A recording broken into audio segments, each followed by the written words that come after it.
All right, hello and welcome to chapter 17. We're almost there. One more chapter and that's it. Anyway, so now we are going to discuss security strategies, not necessarily just to a specific machine, but security in general, and documentation, which is extremely important. All right, documentation when you're on the job is very important for you and for your organization as well. All right, don't forget to take the notes and submit them when we're all done. All right, so protecting security and access control. All right, I want you to definitely write the following down. Okay, although if you take any security course, you'll be going over these in details as well. All right, number one, physical security and access control. So what you need to know is keep the data behind doors, unlocked keys. No one should have access to your servers, right? Lock them down with lock cables if you have to, just like as you see right here. Secure the ports with locks, the RJ45. Don't leave any open ports, although we'll be able to also secure them logically, get into the switch itself and shut down all the ports that are not being used. Port locks as well, the cable locks. Use screensavers. Use the private screens if you have to. Install theft prevention plates and use a man trap. A man trap is like before you get into the network room. There's double doors. Somebody will have to go in through two doors to get to the actual server room. All right. Second thing you should write down: logical security and access control. All right. Logical security means software wise. All right. Make sure you write these down. This is important now. Make sure you have antivirus or anti-malware software, email filtering, trusted software resources. Remember that. Port security and MAC addressing. We'll be able to do that in other courses, in our Network Essentials course, and also our Cisco classes as well. Setting up a VPN, a virtual private network, if you want to be able to communicate securely with another person on the internet without having worry about eavesdropping. VPN says you can also have an open VPN, free of use. That means you can communicate with anyone on the internet without having to worry about somebody eavesdropping on your data. Mobile device management, by the way. This is important for bring your own devices to your system. So if you have a lot of clients bringing in their own devices and you don't know what these devices are, what you want to do is you want to use the mobile device management software, the MDM, which provides tools for tracking mobile devices, even when they are turned off, and managing the data on those devices. All right. Again, this is especially important for BYOD, the Bring Your Own Device organization, that they do that. All right, number 3, user authentication. So what is user authentication? Make sure you have a good password policy that we discussed earlier. Make sure your password is long and it has the complex, up to 15 characters, uppercase letters, lowercase letters, and some numbers. Multi-factor authentication. Digital certificates. What is a digital certificate? This is to prove a person's identity, such as a web browser, and it's to say that they are who they are, right? It's a small file that holds information about the identity of that person, but it also has the public key, the encryption public key that you use to communicate with the servers, like if you're running HTTP. All right, number 5, you want to there is the authentication devices, right? Such as the Radius servers and the TACX servers.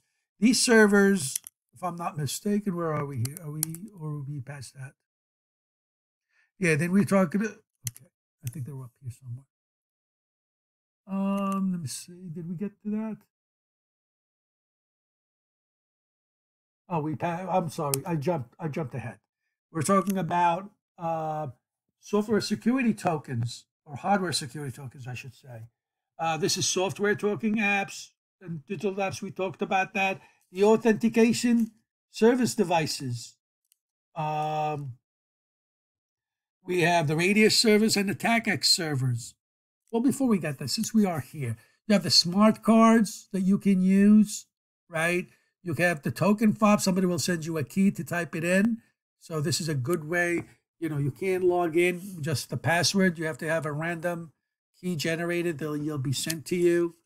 Now we're talking about the software tokens. Somebody will send it to you on the phone. If let's say you are signing into your bank and you type in your username and password and they see you're logging in from a different device, they'll send you a token, which is really a number that you can sign in, right? And then we just talked about the digital certificate here. Now the authenticating devices or services, we have really two servers. This is for people that are remotely trying to access into the network. And if you have thousands of users, you want a server to do that. There are two types of servers that allow the authentications. Authentication means you are validating the username and access, username and password. And after you authenticate them, you're going to do authorization. You're going to authorize them to do something, right? Give them the rights and privileges to have access to the network. And then accounting, you're going to keep track of what they did after they gained the access.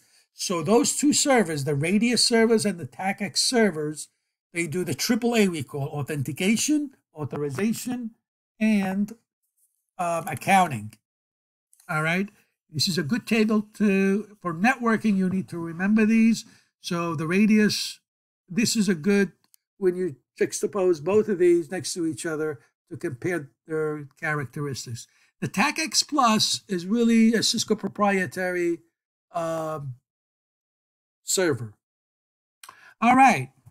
Educate users also, by the way. So make sure you educate users on social engineering, the man-in-the-middle attacks, denial of service attacks, zombies, botnets, dictionary attacks, and rainbows. So let's discuss each one of those. I know, I'm sorry, I'm going off. User education should be about social engineering. Social engineering is anybody that wants to solicit information from you. All right. Dumpster diving. Dumpster diving is when you have somebody in your organization does not shred the papers, they just throw it in the trash can.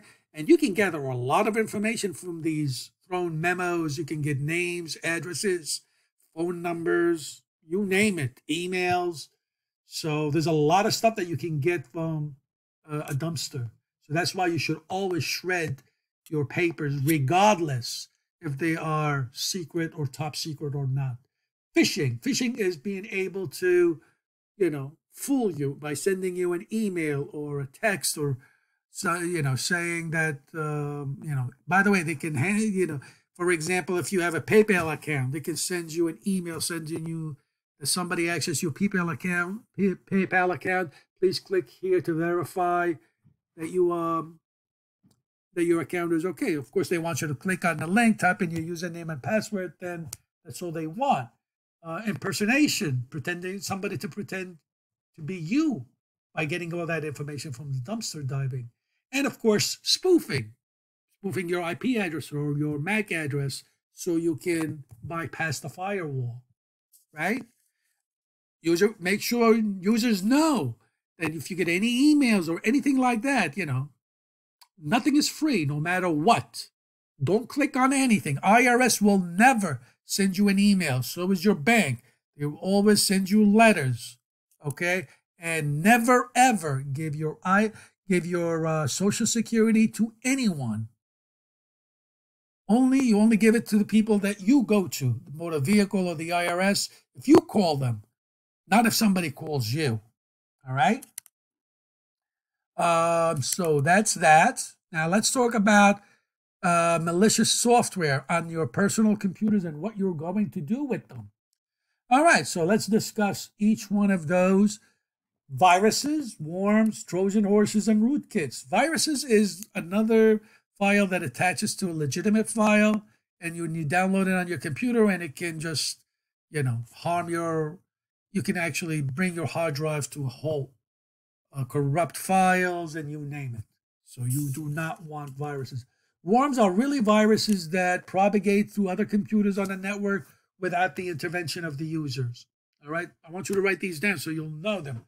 So this way, if and whenever you take another security class, you'll know these, or you need to know this if somebody brings in a computer that has a virus on it.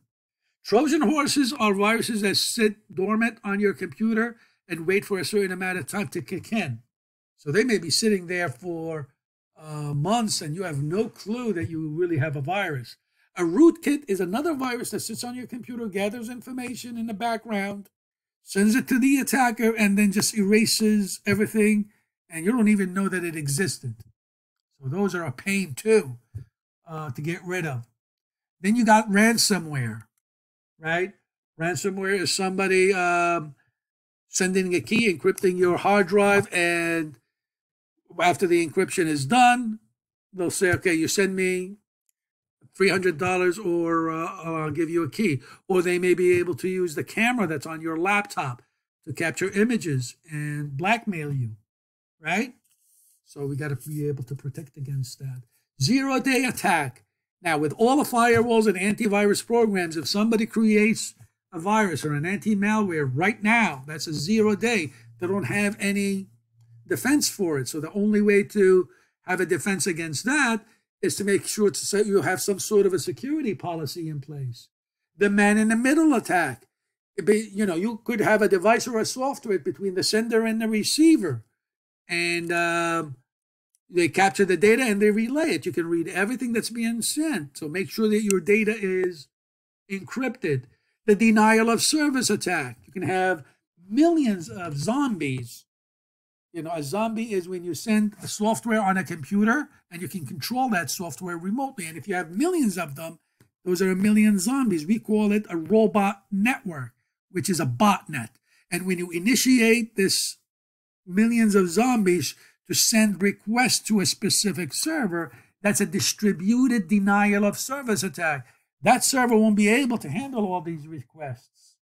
That's probably the most common type of attack on the internet nowadays. Dictionary attack, that's for passwords, and rainbow tables.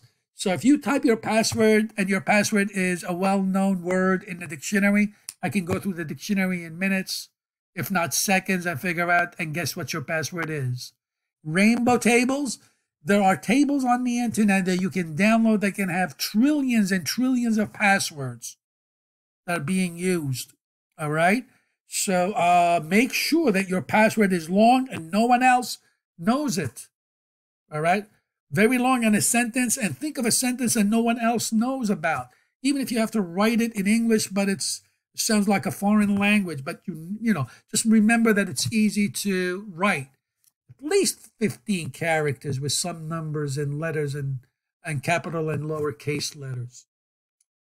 All right, so I'm going to stop right here, and we'll continue with the rest of this chapter, and by taking step by step on the attack itself. All right.